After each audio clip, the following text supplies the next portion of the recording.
A lot of you said that yesterday's video made you feel nauseous, so to make up for that I'll be going through Dust 2 in VR today. I have chosen to show both eyes at once for increased resolution and field of view, because otherwise it feels like it's really zoomed in, but where it transitions between the eyes you'll sometimes notice a fade on close-up stuff. It's a small price to pay for clarity. Right, onto the video.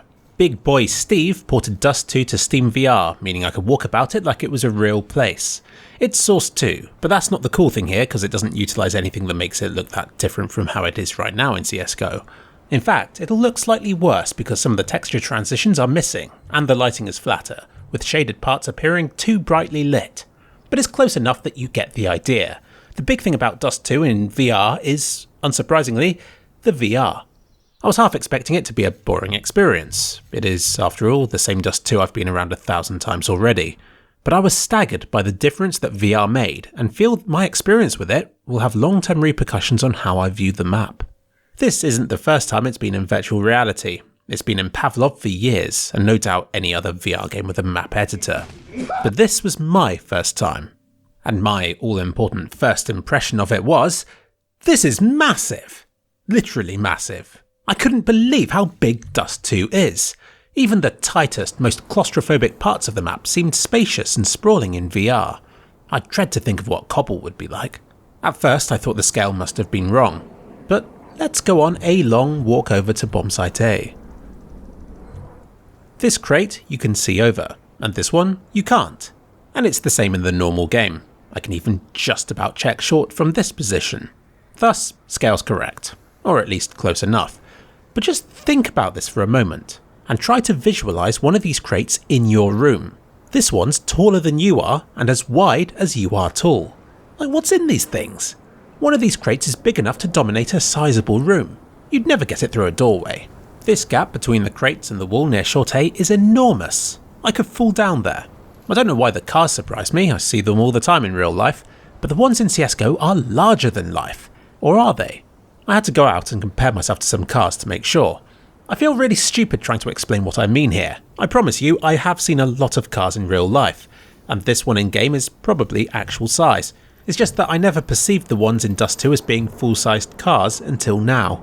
In game, you're used to being able to leap on top of the roof in a single crouch jump, and it would feel wrong if you couldn't. But in reality, these things are as tall as you are. Even the bonnet requires a substantial step up onto it. Or how about these oil drums? I put my hand on one expecting it to cover a large part of the lid, but my palm is about the same size as this circular bit here. Filled with liquid, these things must weigh a ton. No wonder you can't move them in CSGO. I think the disconnect I have with these things is because in-game, you're viewing these things from a gameplay perspective, but virtual reality forces you to see these things for what they would be in reality. This crate at the back of B is no longer a pointlessly small box that provides limited cover. It's as wide as a double bed, and as high as one. In real life, you'd have no trouble hiding behind this, or even inside it. In fact, let's do it. This gets me onto the second part of the video.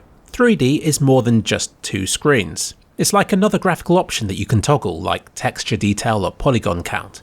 And what it does is it highlights imperfections that you don't notice on a flat screen. In CSGO maps, there's a massive difference between how detailed the models are and how simple the rest of the environment is. It all looks okay when you're viewing it on a screen, but in virtual reality, the 3D props pop and the flat 2D walls remind you of PlayStation 1 graphics and bring you back to the fact that this is just a game. It's a day and night difference, and I spent most of my time in VR fixated on the props and ignoring the bland, empty spaces in between. In gameplay, you'd run past this bit of debris outside long. This might be the first time you've noticed it here, but in virtual reality, this was the highlight of my trip to the double doors. That and these little shrubs just here. It makes me appreciate Half-Life Alyx's graphics a lot more, since there aren't inconsistencies between bits of the environment in that game. I now suspect that game is one of the best looking we've ever had, and that if you put other games under the VR microscope, even ones you deem good looking, they'd fall apart under the scrutiny. Take Crysis 3 and Mankind Divided. VR would make them look better, but at the same time you'd think, I remember them looking better than this. It's a hard thing to describe, but 3D adds a new dimension to an otherwise flat experience. I understand the things I've said in this video aren't specific to Dust 2, because take away the stuff I've mentioned, and it is just Dust 2 at the end of the day. But just as Domino Dancing is the song track I test new audio gear with, Dust 2 is the map I'm most familiar with. And so I think visiting it in virtual reality has the most potential to break me when I realise how little I knew about it. I have spotted so many small details that I might have seen before, but that I didn't think about until now. Like this wooden thing next to the doorway on B that you never cared to see. How this arch at Goose is barely even a doorway. How nice and messy the edges of these grain bags look. How many 3D details there are on the floor in Bombsite B when compared with any other bit of the map. These rollers on the bottom of this huge dumpster at Long. And how low res the leaves on this plant are. I've spent thousands of hours on Dust 2, yet a few minutes in VR highlighted so many things to me I had never noticed before about it. I thought I knew it well, but maybe I don't. It didn't feel like I expected it to. So yeah, I can recommend checking something like this out if you get VR. 2Clicks Philip covered the cheap Lenovo Exploder in this video here, which he got on eBay secondhand for about £200. My first time exploring this map in VR was mind-blowing, but loading it up normally again to recheck all this stuff was also unreal. I might never see Dust 2 in the same way again.